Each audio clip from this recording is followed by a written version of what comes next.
Glossy cards are hard to shuffle. Hey guys, it's Casty and you're watching That Spooky Lifestyle, where we bring the ooky, the spooky, the creepy, the crawly into our everyday lives.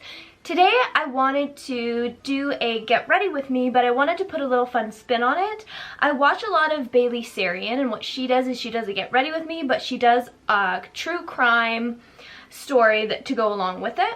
And I didn't want to do true crime. I don't want to like steal idea, but what I did want to do, especially since it is a spooky season, I thought we could talk about the origins of Halloween, because it is coming up. We are in the spooky season, the season of the witch, the bewitching hour, and I thought it would just be really fun and interesting to do our makeup together and to learn a little bit about Halloween while we do it. So if you're interested in that, definitely keep on watching. Since it is the ooky spooky season, I wanted to start off with a pull of an oracle card. This is the Halloween oracle deck, if you're interested. Oracle decks are different than tarot decks. Tarot decks have a specific like structure and suits, whereas oracle decks can really be left up to the imagination of the author or the artist.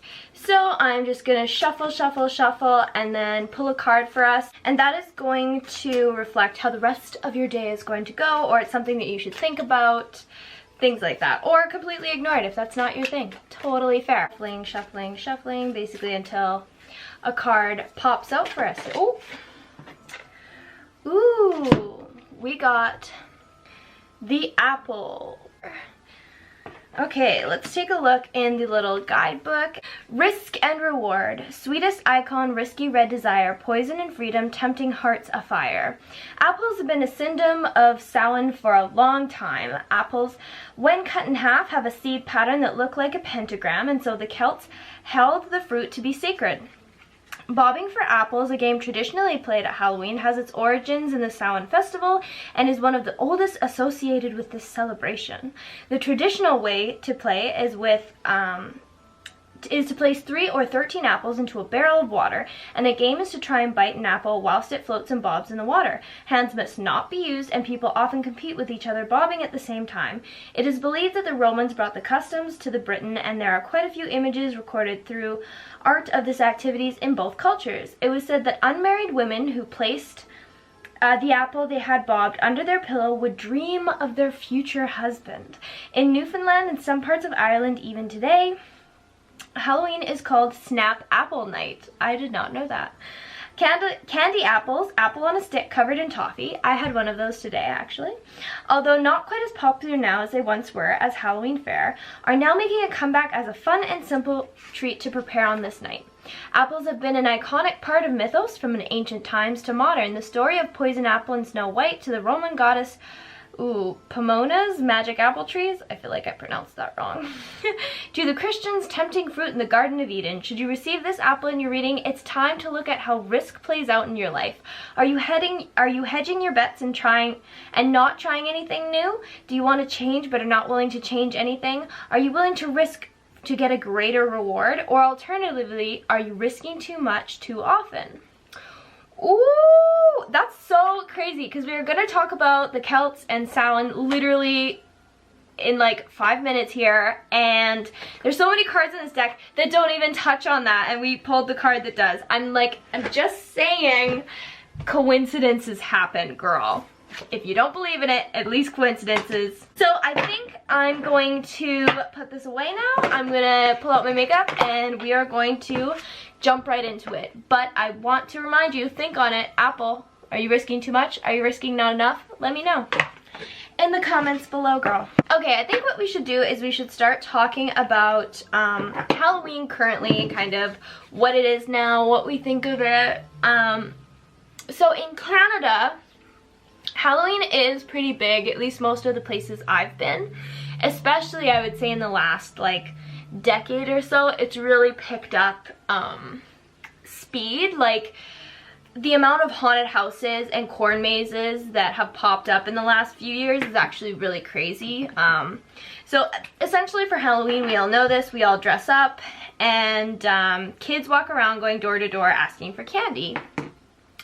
And like I was saying, in the past, I would say 10 years or so, a lot of companies now have started doing haunted houses or corn mazes or scarecrow festivals, anything that they can really like capitalize on this holiday, just because it's starting to become so popular. And I love it. Like, I do a lot of activities in the fall, which is why it's actually quite hard for me to film videos, because me and my boyfriend are usually always out somewhere doing some sort of festival or haunted house, or like this year we literally went to Universal and did all their haunted houses, and that was a trip, girl. And that kind of got me thinking, like, because Halloween is coming up, you know, buying candy and stuff, and I was like, man, like, I don't know the exact origins of Halloween, and I really should, because it's one of my absolute favorite holidays. So I feel like I need to do my duty, do some research, and I thought I would share that with you guys now. I thought it'd be a great thing to talk about. I think for the past few years too, Halloween has become a lot more popular amongst adults as well. I think when I was younger, there was like some Halloween parties for adults, but like, I don't think it was anything like today. Like, you know, pubs and bars will do like specific Halloween themed stuff, and yeah, like just specifically geared towards adults. There's also a lot more like house parties, I feel like, just for adults for Halloween. So I think too, like with the growth in popularity, there's also just been a growth in who takes part in it. I think it used to be a lot more just the kids, but then I think those kids grew up and were like, nah dog, Halloween is the tits. And we also want to dress up, so like, see you later, you know. I think more people are getting into it, and I love that. I think everyone should get into Halloween. So it always happens, obviously, on October 31st. And there are some people out there who want to move this to have Halloween be a floating holiday, so that kids don't have to go trick-or-treating like in the middle of the week. It kind of sucks ass when that happens. I completely disagree with this, just because it is based on like a history of it being that day. And if you want your kids to not have to go trick-or-treating on like a Wednesday or a Tuesday, I think in your community just say like, hey guys, we know Halloween is the 31st, but we're gonna do it on the Friday before, and just make it a community thing. I don't think you actually have to change the holiday to be able to do that, because I think changing the holiday is stupid, because it's based on stuff that is like actually from history. It's not just a random day that people picked, right? Like, there's a reason that it's on the 31st. So that's just my 2 cents. I'm not saying I know the answers to everything, but that's just my 2 cents, girl. Anyways, so Halloween is on October 31st, always has been, and this is actually based on a Celtic holiday called Samhain. Everyone pronounces it wrong. It's S-A-M-H-A-I-N, so a lot of people say Samhain. I was totally one of those people for a while, so no judgment here. But yeah, it's actually pronounced Samhain, and I looked that up, and I watched multiple videos just to make sure that, like, you know, I fact checked it, okay? So yeah, it is based on the Celtic holiday Samhain, and it was actually, people would put masks on and dress up to blend in with the spirits, because basically on Halloween it said that like the veil is the thinnest and ghosts and ghouls are, you know, can walk among us type of thing, and they were scared of that at the time.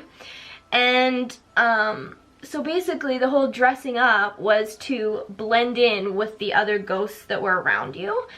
And the celebration happened on October 31st because it marked the end of the harvest season, and it was alerting that like winter is coming. And especially back in those days, I think it's like, what does it say, the 18th century, like long time ago, and even like 18th century upwards, It kind of marked the era of like when death was approaching, because a lot of people in those days would die during the winters because they were very harsh and we just didn't have kind of like the, you know, the materials and the housing and the just technology that we do now. And so back in those days, a lot of people died in the winter months. Okay guys, sorry, I'm gonna do my eyebrows off camera and then I'll be right back. This is a new eyebrow color for me. I've never tried it before. It's a bit too warm, but we're just gonna roll with it anyways. Okay, so, right, where were we? October 31st. That's basically when winter was coming, and basically back in these days, a lot of people died during that time. They thought the veil was thinner. And also because of that, they thought that this was a more accurate time to make predictions. I believe it was the Druids who would try to predict the future and of like what was going to happen or how the winter was going to go.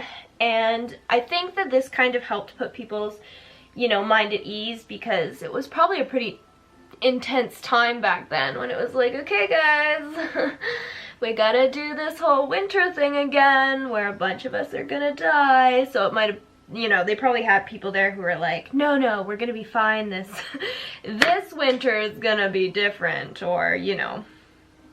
So they probably had a bit of that going on, I'd assume. Basically during this celebration they also lit a big bonfire, and it looks like they made animal sacrifices to their deities. And again, at this point, if you knew a bunch of people that you knew and yourself were like having to survive this winter, like honestly you'd be doing anything you could to help make that not be as awful as it was probably going to be. However, one thing that I think a lot of people have forgot, at least in Canada and I think kind of in the US too, I don't really hear it as much, is that Halloween had a lot of like kind of women and romance involved with it, a lot more than people think. Like there's a bunch of traditions that women would do on Halloween to see if they were going to get married, when they were going to get married, and who they were going to get married to. And one of those, coincidentally, with that freaking card, is bobbing for apples. Is women would bob for apples to see like who was gonna get married next. And there was also this trick of with a mirror.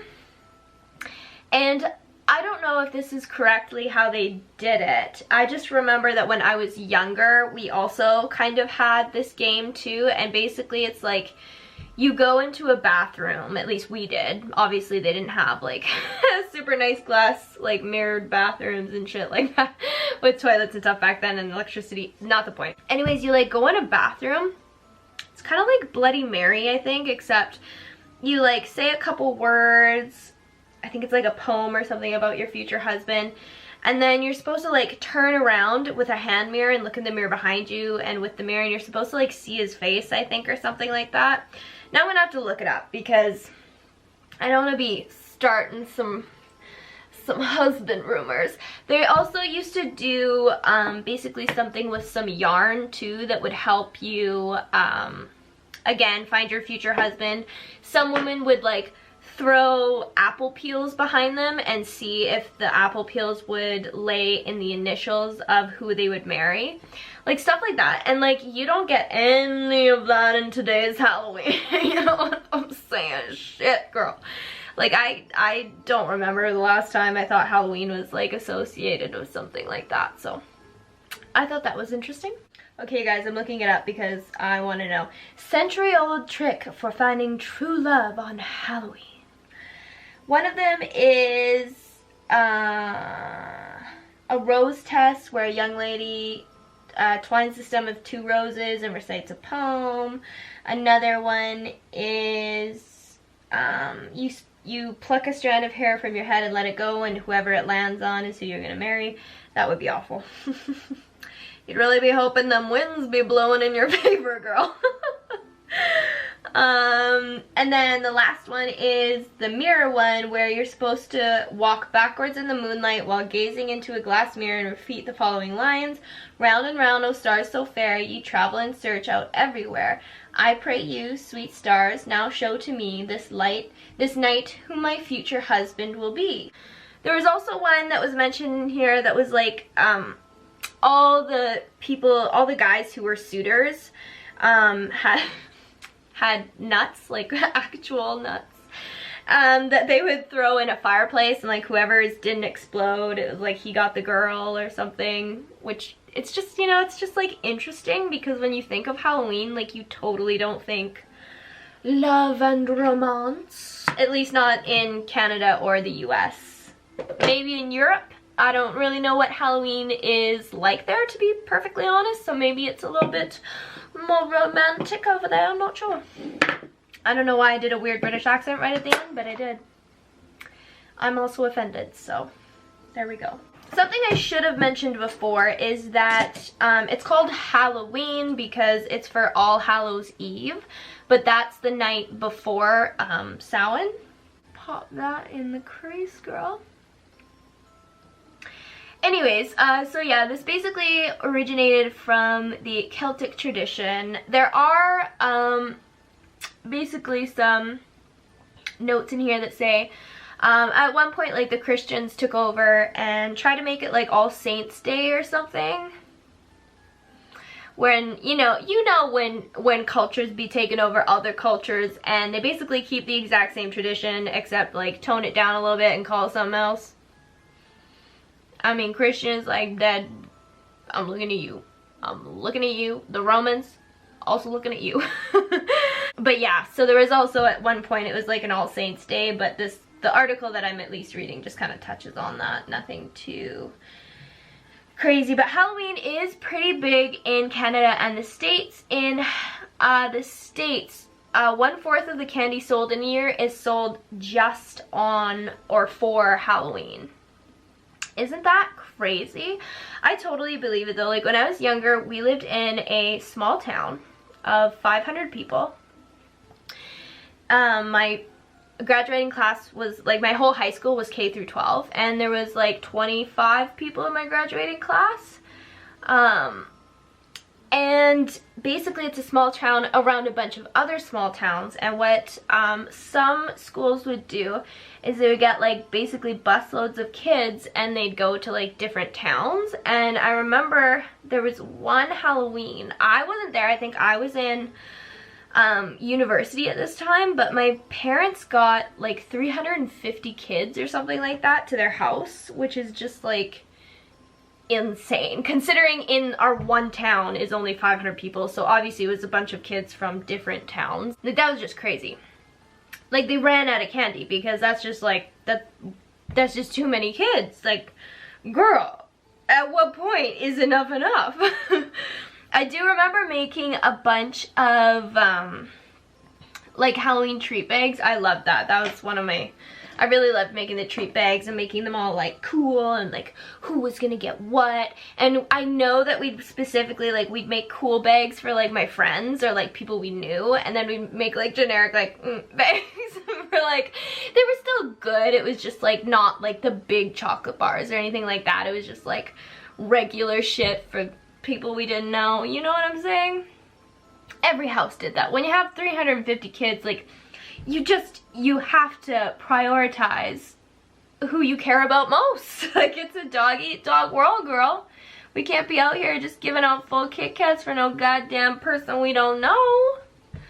So, yeah, I do remember that. It was nice in a small town though, because like, you could get a lot done and didn't really have to go too far, so I will say I did like that aspect. We also played a lot of, what is it? It wasn't kick the can. It's kind of like hide and go seek, I guess. We had a different name for it then, but it was like adult hide and seek. And it was, you were with a partner, you were on a team, and you had to all go hide. And then like the other team tried to find you, and they only had like a certain amount of time or something. I don't really remember. I just remember like hiding in the creepiest places at night, which is like, obviously in a city you couldn't do stupid shit like that, but in a small town, girl, we did it all the time. That's just a Tuesday for us.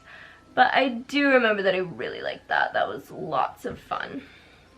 And I remembered liked going to the city and picking out my costume and deciding what I wanted to be and going through all the racks and trying stuff on and then hating my life because half of it didn't fit because it was fat. And then, you know, I usually went as a vampire or something cool. I never liked to do like super pretty or anything like that for Halloween. I always wanted to be something ooky and something spooky, girl. It's just who I am. Yeah, so I guess what else can we talk about? I kind of fucked up. I like talked about everything before I was even like onto the eyeshadow. So now here I am like la da da da da. Oh, black cats. We could talk about black cats, girl. So basically, people are scared of black cats or like consider them unlucky because, excuse me, there was a serious time where people thought that witches were hiding as black cats. Kind of during like the Salem witch trials and such. So that's kind of why that whole like black cat thing. Kind of here for this like mustard look. Are you guys here for it? Do you like it? Do you hate it? Let me know. Listen, I know what you're gonna say. Let's zoom you out a little bit. It's getting a little bit too close. I know what you're gonna say. What the heck? We were gonna do our makeup together, but I really had nothing else that I wanted to say on the Halloween subject, so I thought I'd just finish my makeup and do better next time. But I hope you guys learned something. I hope it was somewhat fun, somewhat informative, and don't forget to hit that subscribe button and make sure that you're getting notifications always, so you're always seeing when I upload a video.